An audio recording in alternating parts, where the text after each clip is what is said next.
What problems are you dealing with in your life right now? Do you feel like giving up? Times are hard and you're not strong. Well, I know the answer for you, and it will lead to real truth. Don't look back to yesterday.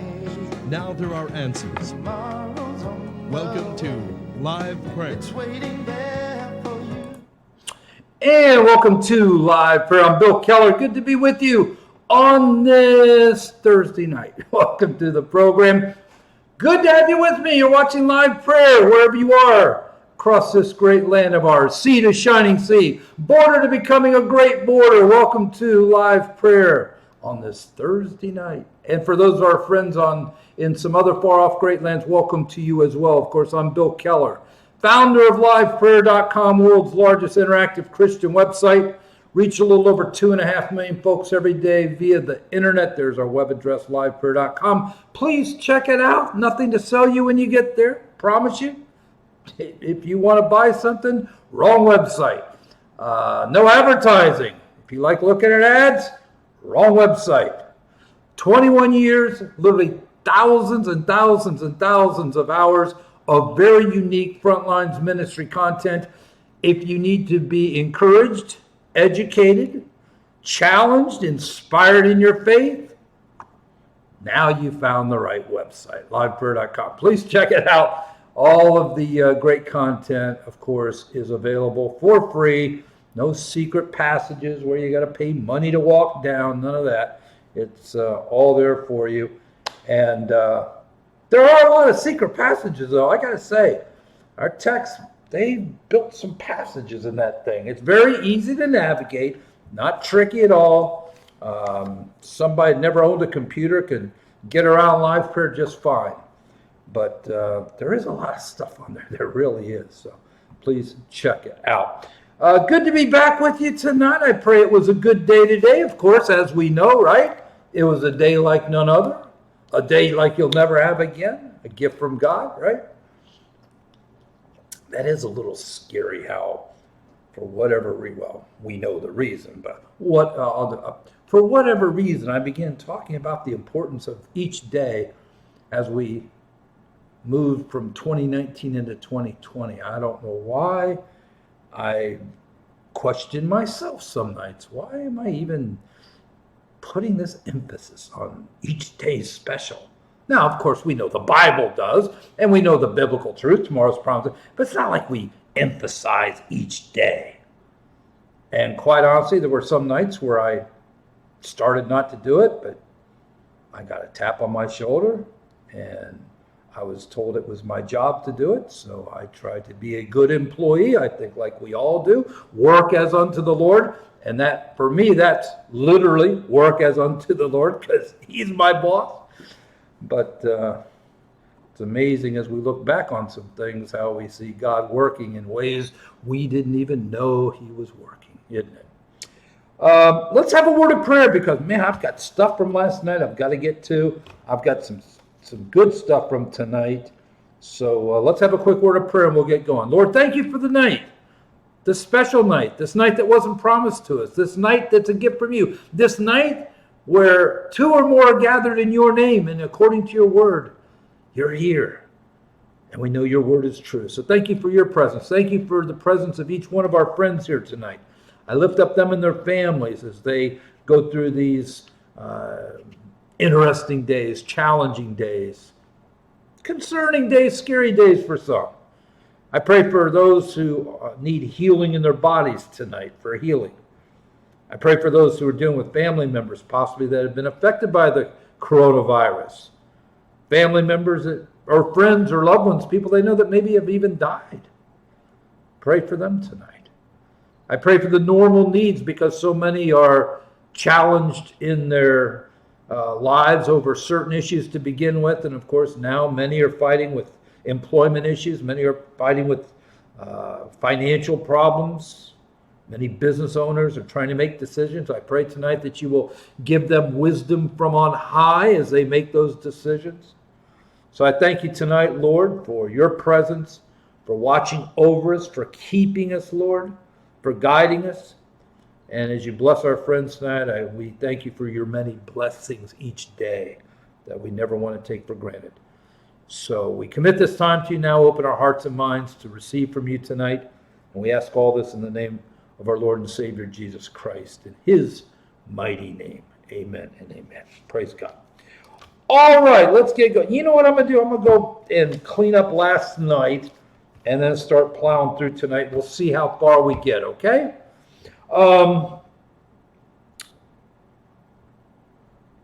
Let me just remind you of some things, because there is something that is going to be a lingering byproduct from what we're, excuse me, a lingering byproduct. By the way, I'm healthy as all get out. Just had my physical before all this. Just so you know, where I broadcast from every night, it gets turned way down every night because we've got some lighting here. Not, of course, not all the normal hot lights of TV, but some decent lighting, so the temperature goes way down. So it's an ice box. But again, I've been doing TV 17 years, and I'm used to a very cold studio. It's just what I'm used to. So anyway, about 6 o'clock every night, where I broadcast from, starts getting iced down. So I walk in here. It's a little shocking to the system. It's a little chilly, but as the show goes on, I still end up sweating a little bit. It's just how the program goes. Anyway, a little TV inside there for people. When this is over in a few months, or maybe not totally, but when we're back pretty much getting into our normal lives again, a lot of this is in the rearview mirror. We're still going to be dealing with people who want open borders, mass immigration. We're going to be dealing more and more with people soft on crime. We've been talking about that quite a bit. We're still going to be dealing with people that want to take away as much of your Second Amendment rights as they possibly can. Obviously, we're going to be still dealing with people that are pushing the euthanasia agenda, which, again, I just find so ironic that all of a sudden the media and many people that have pushed this euthanasia agenda are so concerned now about old people dying. That's basically what euthanasia is, the purposeful killing of old people because they're in the way. Just the irony just drips. But we're still going to be dealing with that. We're still going to be obviously dealing with the baby killing industry. All of that is going to continue. One thing that's going to become part of life, though, is Chinese-style surveillance. And again, it's just how God orchestrates things. I've told you, I'm still, after doing this for 17 years, I am still amazed at how God orchestrates content on this program, how it seems so irrelevant at one point in time, but then becomes very relevant as the days and weeks and months unfold. And if you remember, probably 6 months ago, I was really hitting hard the Chinese surveillance system, how they, thanks to our American high-tech companies, Google, Yahoo, Facebook, a lot of Google, though, put together the surveillance software that allows the Chinese government to literally track their 1.4 billion citizens. I mean, literally down to the person. That's pretty amazing. Really is. Not out of the question, though, when you consider the millions and millions and millions of packages every day. FedEx, UPS, DHL, all these carriers, even the post office, all these carriers deal with each day, and how you can go online and pretty much and pretty accurately, and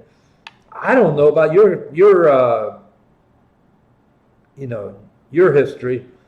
I gotta believe after, because I've been using FedEx way back into my old business days, long before I went into ministry. So way back when Fred Smith was first putting it together. But my experience, I would have to say 99% plus success rate. And I mean, had a few lost over the years, but I mean, for the amount of times I've used them, over 99%. So they're able to track. Now, of course, we're not packages, but in essence, we are a commodity. I mean, you just have to understand that. So we talked about that 6-7 months ago. Talked about the personal credit score that literally allows the government to control your movements, whether you can ride a bus or not, whether you can leave the country, whether you can check into a hotel, whether you're allowed to fly on an airplane. I mean, literally manage your life based on, how you act. And again, don't forget, it was U.S. companies that put this software together. They didn't just give it to China and then forget how to make it. And if you don't think we're already being surveilled pretty much 24/7, I'm sorry. You're not up to speed, and you certainly haven't been watching this program. I'll give you a great example.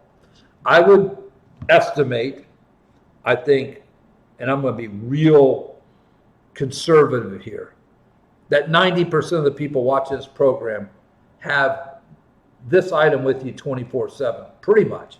Now, once it's home, you may have it on charger, but if you're home, it's with you, and when you leave home, it's with you, 90%.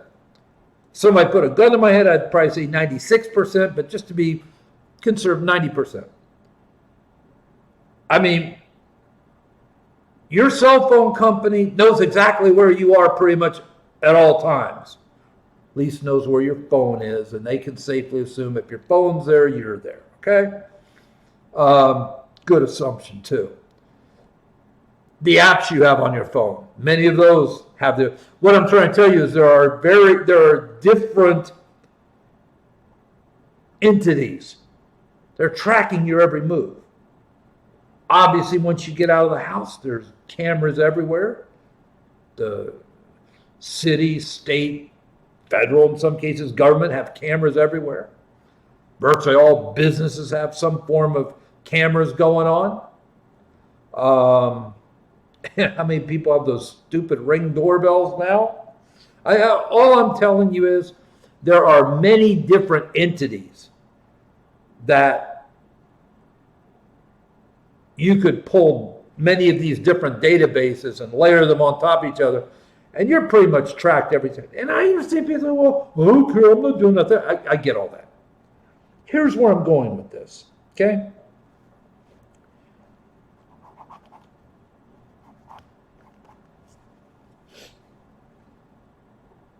A lot of tracking's going on right now, by the way, because of this health crisis. One of the things going on because of this health crisis is the government literally shutting down churches. Now, I know there's some churches still open, meeting. I know there's some places where they've literally had the law enforcement out to close down the meetings based on health reasons. And that is a pretty strong governmental tool that they can call on, shutting something down for public health problems, okay? But the point is, churches for the most part in this country are shut down. Now, I understand coronavirus, Wuhan flu, whatever you want to call it. I got it. All right. Well, let me ask you a question. What if at some point we get an administration that kind of acts like China? What if we get an administration that's hostile to Christians? And if you don't think that for 8 years, the Obama administration wouldn't have been real happy to shut down all the churches. Oh, my friend, you'd have no clue. They just didn't want to go there. Doesn't mean they didn't want to do it. But what if down the road you get an administration that says, we're going to shut down the churches? Now, they're shut down now because of the health crisis, okay? What if the next time it's not such, maybe it's a different reason. Maybe it's not even that good of a reason, but they do it anyway. They know they can do it. I know people are sitting there yelling at their TV, Bill, we're not China. Bill, this is America. Yeah, I got it. This is America. Did you think a month ago that you couldn't go to church? I mean, a month ago, it was, how many Friday nights did I chastise you? Get out of bed. Don't hit the snooze. How many nights have I talked about persecuted brothers and sisters around the world who go to church wondering if they'll ever come home again? Where our big decision on Sunday morning is whether to lay in bed and hit the snooze or begrudgingly get up, get in the shower, and go to church. Well, you don't have that choice right now. Even if you want to get up on Sunday morning and go to church, you can't. I know, health crisis got it. What if the next time the reason isn't quite as good, but they still do it?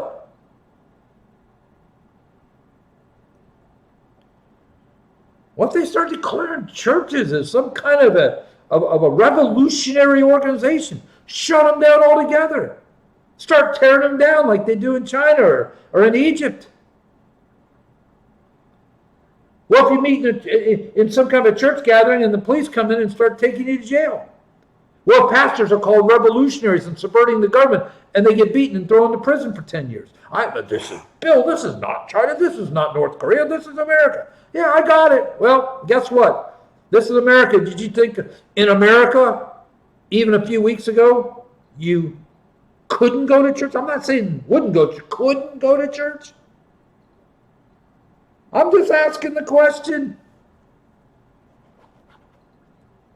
Government has more than enough means to be able to to watch your every move.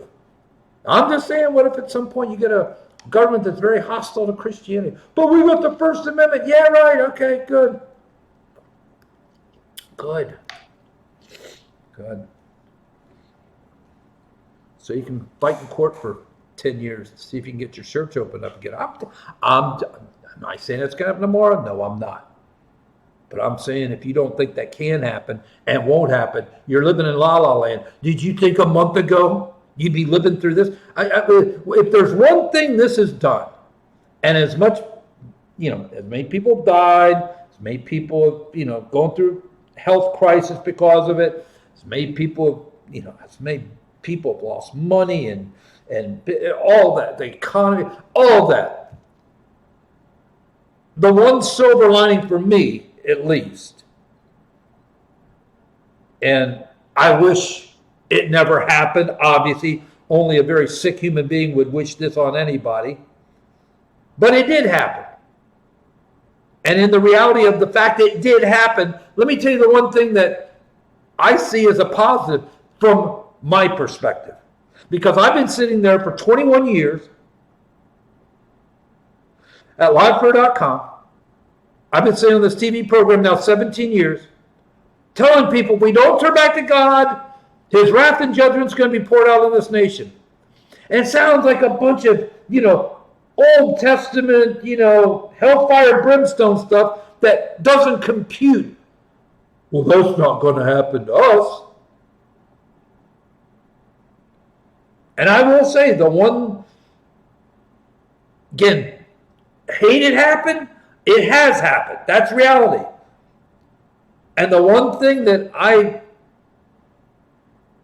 am at least pleased about is that I think people at least are now aware that in a very short period of time, life as we know it can change immediately.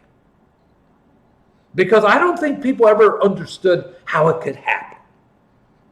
We've never seen hellfire and brimstone fall out of the sky and cities buried for history, right? We don't have a point of reference for that. talking about God's wrath and judgment, it's all theoretical because we've never really seen it. Well, we have, we just don't understand what's happening. And when we do know it exists, it's always been historical. It's always been some other country, some other nation. So I got to be honest with you. I now have a very good example that nobody can deny. That if God really wants to judge this nation, oh, he can do it. I've never doubted it.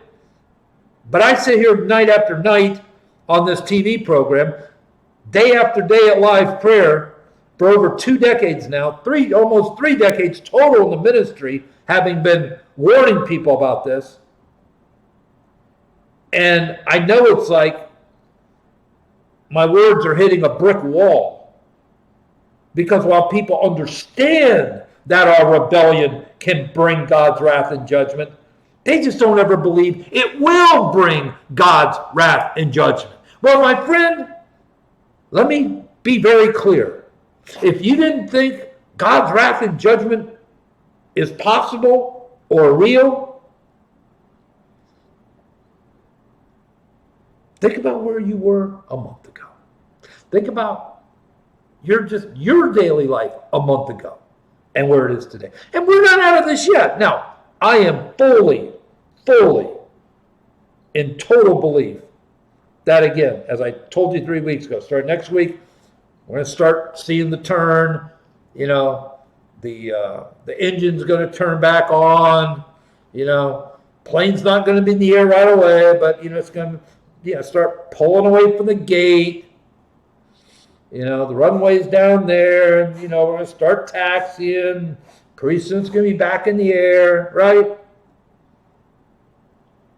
And like I said, 4, 5, 6 months from now, there's still going to be the aftermath of the health issue. There's still going to be economic challenges from all this. This all isn't just going to go away overnight. But you know what? Again, going back to the hospital analogy. You know, you go to the hospital and have surgery, and you go through those tough days, and you get home, and you know, you're nursing yourself back to health and maybe going through a little rehab and everything. And 3, 4, 5 months from now, you know, life's going to be kind of back to normal again. The surgery's going to be kind of in the rear view mirror. But you know what? Every time you take a shower each day, you know, there's that scar. Oh, yeah, I remember that now. So all I'm saying is, you know, 6 months from now, when things are going to be kind of back to normal for a lot of people, yeah, the scar's still going to be there. I mean, you're not going to be able to forget we went through this. And all I'm telling you is that, you know, for the first time, many people have received a taste of just how quick God could change things. So, at least now I have a real life example. Anybody who's lived through these days can't deny. When I'm in the future, when I'm talking about, go ahead, change nothing. Change nothing. And God's wrath and judgment will be poured out on this nation. Let me just write myself a quick note because I'm working on a devotional. Just God pops things in my head. I'm 62. I'm sorry. Of course, I had to do this when I was 42 because I got so much stuff going on all day long. Heart attack. Just bear with me once. A heart attack. Don't change. Next time. Die. 6. Nation.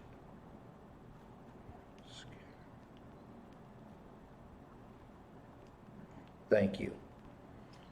I'm in the process of pretty heavy devotional for Monday, and there's just a couple things that popped in my head as I was talking to you. But so all I'm telling you, surveillance is real. It's been around.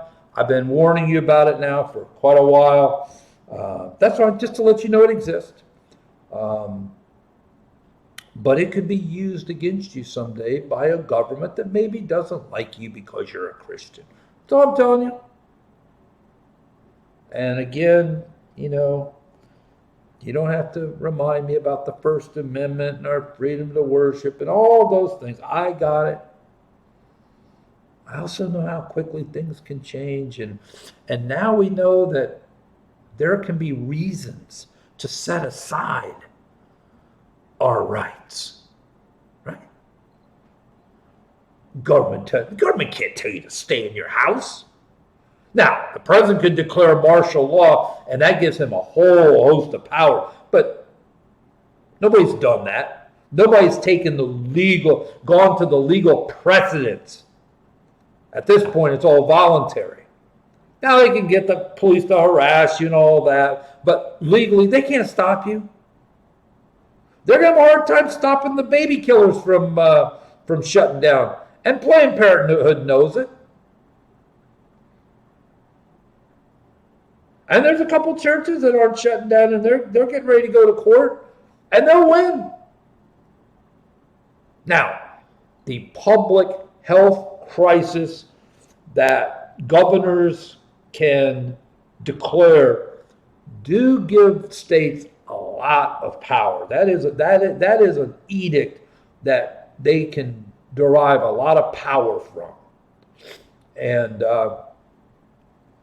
it would be a tough legal fight to declare that it's not legitimate, okay? I mean, the world's going through this. But all I'm telling you is, you know, we've watched how the government can pretty much, I mean, you got places that are trying to stop gun sales.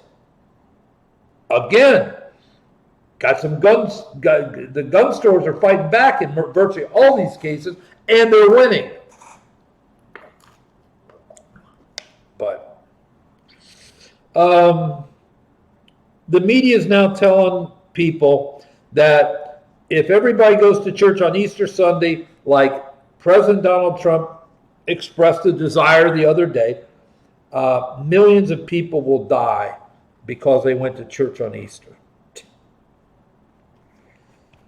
I mean, these people, I mean, they are really sick. And I'll tell you something else. We've been talking a lot about the loose crime and stuff. And again, I don't know if you're catching any of this, but these cities where you've got these Soros-backed prosecutors, Philadelphia, watch that guy tonight on one of the news stations for a little bit. What a nightmare. Cleveland, Ohio, Baltimore, New York, Chicago, LA, San Francisco, Seattle, Denver, okay? They are serious about not charging a lot of crimes, and they are dead serious about letting a lot of people out of jail. They're trying to do it now under the auspices of the Wuhan flu, the Chinese flu. But they've been pushing this even before this. You know that because if you watch this program, we've been talking about it. I've been warning you about it. And it's a lot of these same places where they want to shut down the gun stores. My goodness, the citizens of those places, they need a gun now more than ever. Because, again, the cops aren't even arresting people in a lot of these cities for real crimes. Oh, you just robbed that liquor store? Oh, here's a ticket. Show up in court in a month if the court's open. I'm dead serious.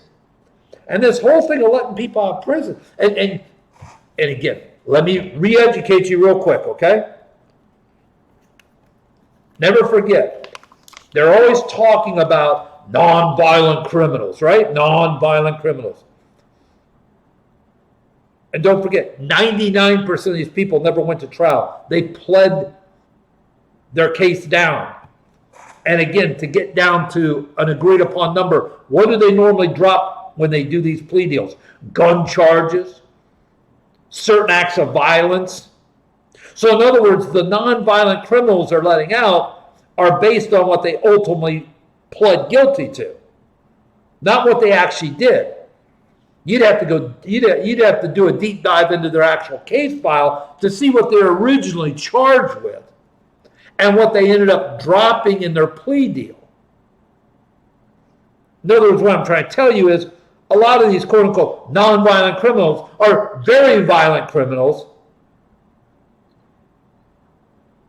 but technically the charges that they're being incarcerated for are nonviolent because the violent stuff was dropped in order to secure the plea deal.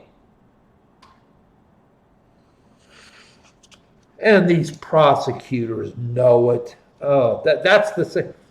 These people, again, I know. Leave It to Beaver, maybe, Andy Griffith's show, all that. I got it. Grew up in a different time. But you know what? I grew up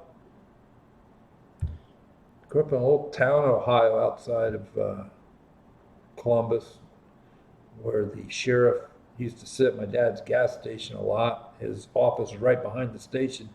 Sheriff Applegate. I'll never forget, clear as day. I don't know how old I was, 4 maybe? I don't know, 5. Started going to work with my dad when I was 4 or 5. And I'll never forget, he introduced me to the sheriff, and I was told to address him as sir and sheriff and respect, and he's there to protect us, as are the firemen. And I understand everybody's got different experiences, and some people grew up in neighborhoods where the police were not there. I get all of that, trust me. I went to an all-black high school, okay? I've seen it all, okay? Spent a lot of hours with my friends in their neighborhoods, which were all black. So I understand. But, I just grew up understanding that, never had much, I gotta be honest, even young, never had much expectation out of government. Kind of in my mind, as long as they, had the military to protect us from invading armies, and kept the roads, open and clean. I never really expected much more from the government. I really didn't. I remember as a kid, I got my first paycheck. I think it was 9 or something from the newspaper company. And of course, they took out Social Security or something. I knew right then at 9.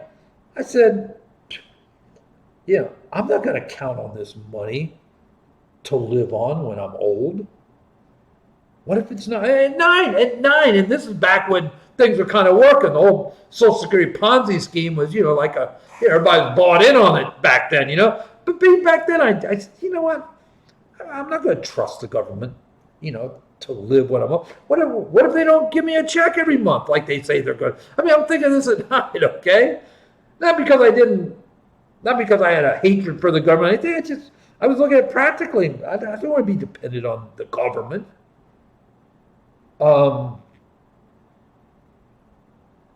So I never really expected much out of the government. But from the local government, didn't expect.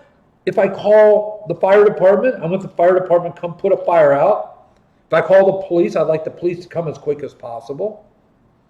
I would never call either one unless there was a fire or there was a reason for the police to be there. I wouldn't abuse the system. And I counted on the police to catch criminals, to keep our streets as much free from crime as possible. That's just kind of the expectation you have. Now you got basically the law enforcement of the country or these cities. They're actually, for all intents and purposes, working hand in hand with the criminals to not charge them on a bunch of stuff, let them out early. And that's only going to continue and get worse as things go on. And I know the question I get all the time when I talk about this. Well, why would they do this? Chaos and confusion.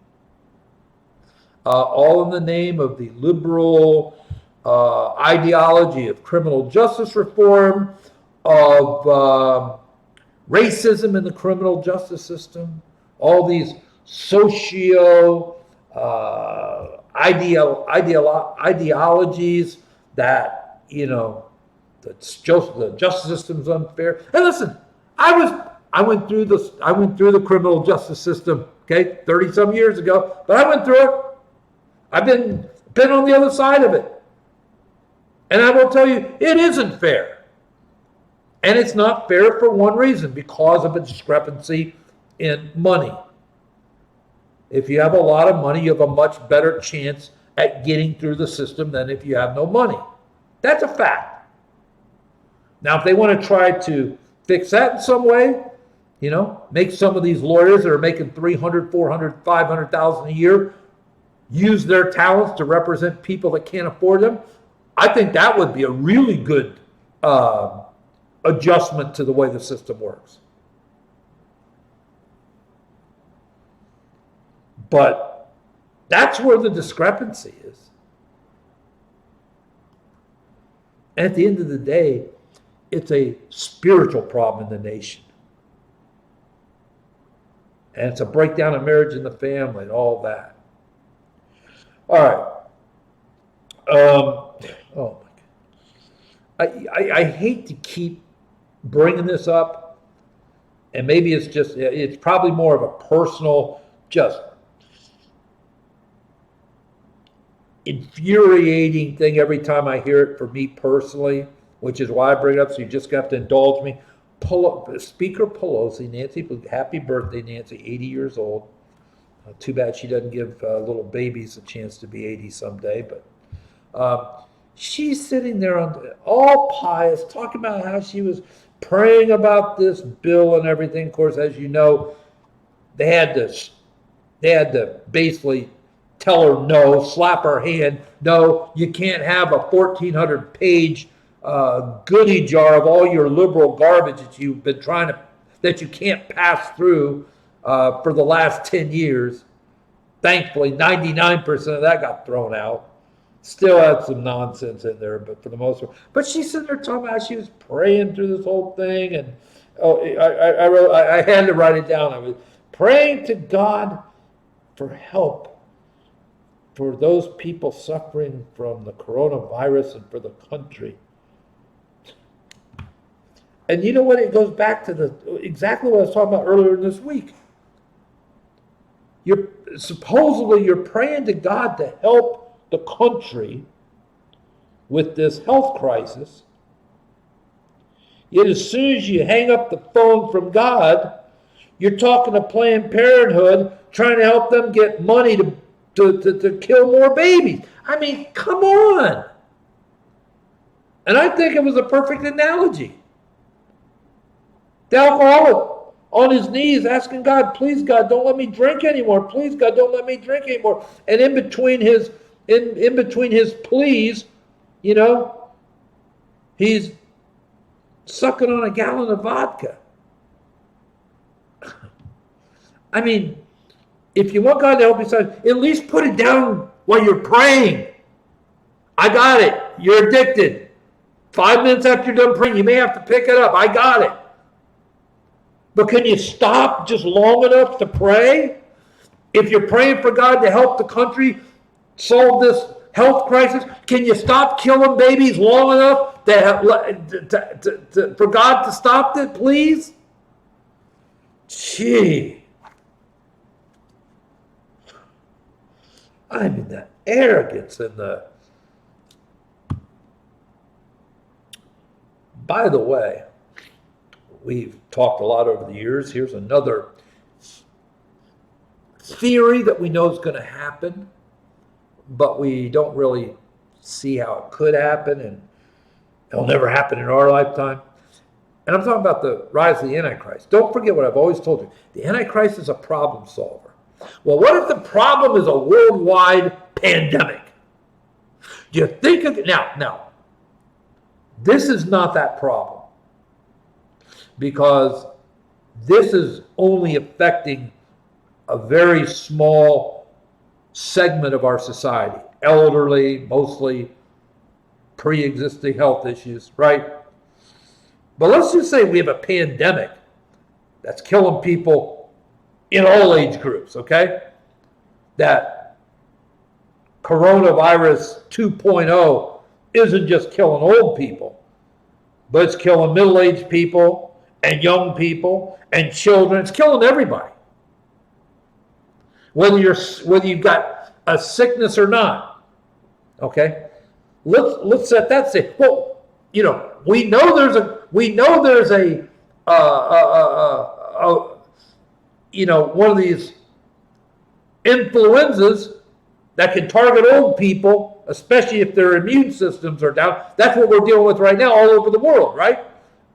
So if there's that kind of an influence, let's just, I'm not going to, dismiss the fact that there could be an influenza that could kill people of any age, sick or not. Let's say that breaks out all over the country. Let's say instead of less than 1% of people dying that get infected, let's say 10, 15, 20% of the people get infected die. Let's talk about those numbers. Because now you're not talking about any hospital, any number of respirators, any number of surgical masks. I mean, you can forget all of that stuff. That stuff, I mean, that stuff isn't even going to matter if you ever had the kind of outbreak I'm talking about. So let's say there was something like that foisted upon this world. And let's say there was one person that was able to stop it. What a person that would be, huh? And guess what would happen? Because if you think the world's economies have been jolted by, and again, I just have to be honest with you, in the perspective, in the context of the 7 billion people on the planet, the number of people that are affected by this, the number of people who have died from this is, again, I'm not minimizing even one death. It's a drop in the bucket in the big picture of the 7 billion people on the planet. The number of people infected that we know of, the number of people dead that we know of is, and again, please, I'm not minimizing the loss of, it's nothing in the context of the 7 billion people on this globe right now. Okay? And even that has got the world's fragile economies upside down. The greatest economy in the history of the world, which a month ago was the United States, which I believe in a few months will be the United States again, but it was rocked to the core. So, take a pandemic that much worse. Not only would you have 20% of the people dying, not infected, dying, the world's economies would be absolutely shattered. You would have no more economies. So let's say a guy comes along that solves whatever that influence is, comes along, is able to stop it in its tracks and wipe it off the face of the earth. And then that same person has the ability to cobble together an economy for the world to start working again. That's quite a person. Don't forget what I always told you the Antichrist would be. Problem solver.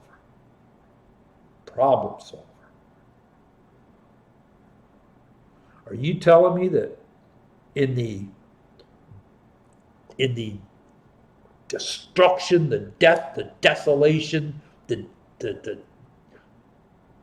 just the whole world in shambles, one guy could come along, solve the pandemic, cobble together the world's governments under one banner, cobble together the world economy under one banner, something like, say, a one world government, a one world monetary system.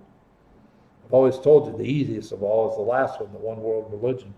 I'm just saying, I'm just giving you a real life example of how the Antichrist could not just appear, but rise to the type of power that I think a lot of people have a hard time getting their arms around. You know, who's going to let one guy run the world? Well, I'll tell you what. You got 20% of the planet dying. One guy comes, and the economies are absolutely just decimated. Guess what? You got one guy that can fix the health crisis, cobble together a new economy for the world to operate under, a new kind of political system for all the world to operate under. You don't think that guy's going to be able to pull that off? I mean, if he can solve the health crisis, come up with the economic answers, you don't think that guy is going to be the guy running everything?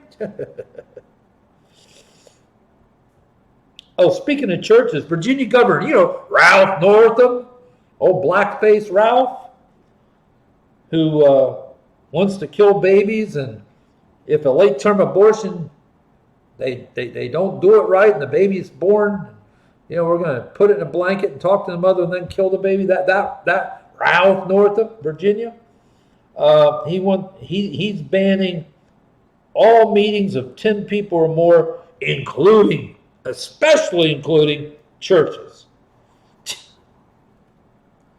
I'm telling you, if you think that these people don't know that they've got the power to shut churches down now, you know, I know people are lost in their own issues, and rightly so, worrying about their jobs, worrying about their money. I got all that. I've been trying to tell you for weeks now, there's a lot and that's why this program, you're hearing stuff here you're not hearing anymore, and this isn't Alex Jones and conspiracy TV. I've got a 17-year track record, because the things I talk about ultimately all tie back directly to God's word, not some weird way, very foundational. You know, this isn't some cult.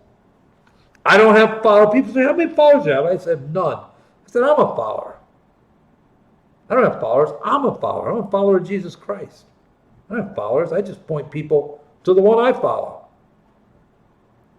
and to the book he wrote, because I don't know anything, and I'm right about nothing. But the one I follow, he's always right. But all I got to tell you something is, if you don't think that there's not at some point in time a move to shut down churches and shut down Christians,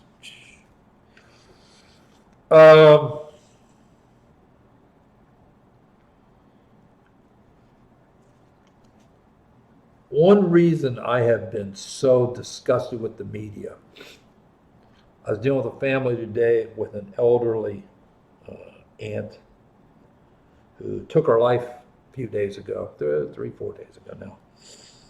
And she left a note, and she wasn't sick.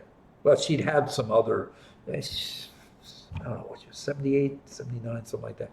If I remember correctly, we're dealing with a lot of this now, but I think this 78, 79. Anyway, she'd had some health issues. I mean, who at 78 hasn't had health issues? For the most part. Some haven't, I got it, but for the most part, most people, you're in those numbers, she'd had some health issues. She's deathly afraid. Deathly afraid. Watching TV, deathly afraid she's going to get this and die. Wasn't afraid of dying. She didn't kill herself because she's afraid of dying. She isolated. That's a problem because, you know, there's some good, godly people kill themselves, you know, because they let Satan in their ear, and, you know, and the lie Satan told this poor old woman was that she was gonna get this and die, but that's okay because you're gonna be with Jesus. But you should kill yourself because you're gonna infect your family and they're gonna die and they're gonna burn in hell. Because most of her family wasn't saved. And I'm telling you, long conversation with a couple of her family members, been part of Life Prayer for years.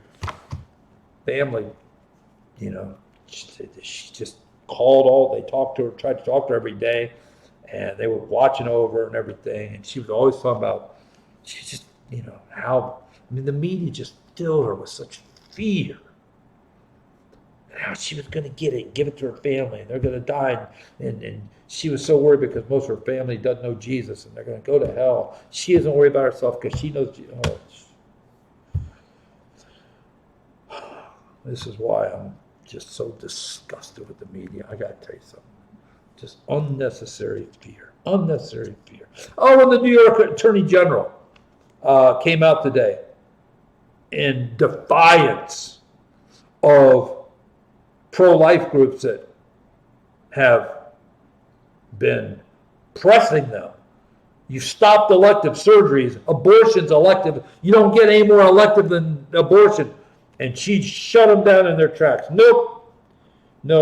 Abortion is a necessary procedure, and we in New York will not stop killing babies. And just for the record, New York is not the rest of America. Cuomo's up there, Governor Baby Butcher Cuomo, getting ready to run for president. By the way, the Democrats dropped last night after the program, by the way, real quickly, just for you political junkies, the Democrats dropped a 1993 rape charge against Biden last night. It didn't come from the Republicans. It came from the Democrats. And this has been out there. Anybody that follows politics, it's been floating around, but they've kind of suppressed it because they didn't want to damage Uncle Joe. I mean, number one, he's the vice president for 8 years. It's not like this hasn't been floating around, but they pretty much shut the woman down, just like Hillary shut down all of Slick Willie's women for all those years. They pretty much shut her down. Well, now she serves a purpose. So they brought her out on a silver platter. A rape allegation from 93. Again, it's an allegation. Everybody's innocent until proven guilty. But this is a pretty bad charge, especially in this Me Too, Harvey Weinstein environment, right? And so you're seeing now the execution of Joe Biden's candidacy. And they're not going to give it to Bernie. That's not happening. And again, Hillary, I was very convinced, and have been convinced for years, she was going to come in at some point, some way, somehow, on a white horse and save the day. That's not happening now because they clearly have been orchestrating Governor Baby Butcher to be the new guy to take on Trump in November. So, for whatever it's worth. But he's been saying that because New York is going through all the hardships they are, it's a precursor to what the rest of the country is going to happen. No, it's not. They're not going to be going through what they're going through in Iowa and New York for a lot of reasons. But I'll tell you one reason they're not going to go through it, because for the most part, doesn't mean they don't kill babies in Iowa, doesn't mean that there's not pro baby killing people in Iowa, but for the most part, Iowa is a very pro-life state. And I don't care what you say. That doesn't mean people aren't going to get sick and die from coronavirus and iris, because they are. But I don't think you can even begin to, I got New York's unique, so's California, I got all that in terms of population. You don't have to paint the picture. I got it. But anybody that wants to dismiss God's hand in all this, you dismiss it because you're ignorant. And no, the rest of the nation is not like New York in many ways. Matter of fact, even the most arrogant states in the country like Illinois and California, even they weren't arrogant enough to light up their iconic buildings pink to celebrate infanticide like Governor Baby Butcher Cuomo did. If you don't think some of what's going on in New York is because of that, you, my friend, are just, I don't know. Guess it's all just a big coincidence, right? All right, listen, before we get out of here, if you need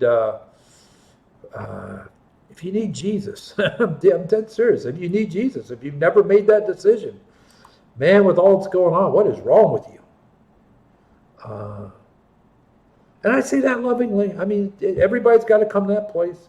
When you're ready, you're ready. When you're not, you're not. I got it. So let me just say this before we get off the air tonight. If you're ready, pray with me. Because if you're ready, this is your night. Pray with me. Dear Lord, I come to you this night, confessing my sins, asking for your forgiveness.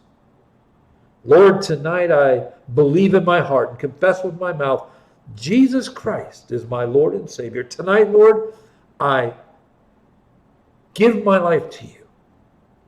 From this moment on, my life belongs to you. Now and forevermore, my life is yours. Thank you for saving me. In Jesus' name I pray, amen. If you prayed, if you meant it, the Bible says you are saved, not because you said some words, but because your faith in God's grace. Have a book I'll send you, won't cost you anything. Just drop me an email, bkellerliveprayer.com. I'll get it right out to you. I'll even pay the postage. It'll help you in your new walk with the Lord. If you need prayer for anything, please don't hesitate to email me, bkellerliveprayer.com. We're here for you in your time of need. So please never hesitate, all right? Love and care about you so much. Tomorrow's Friday. Please have a great day. It's a day like none other, a day like you'll never get again. Make it special, right? It'll be a gift from God because it's not promised to you, so treat it special, right? And the Lord willing, I'll be back here 11 o'clock tomorrow night, 11 o'clock Eastern to wrap up the week. God bless you. Have a great night. What problems are you dealing with in your life right now? Do you feel like giving up? Times are hard.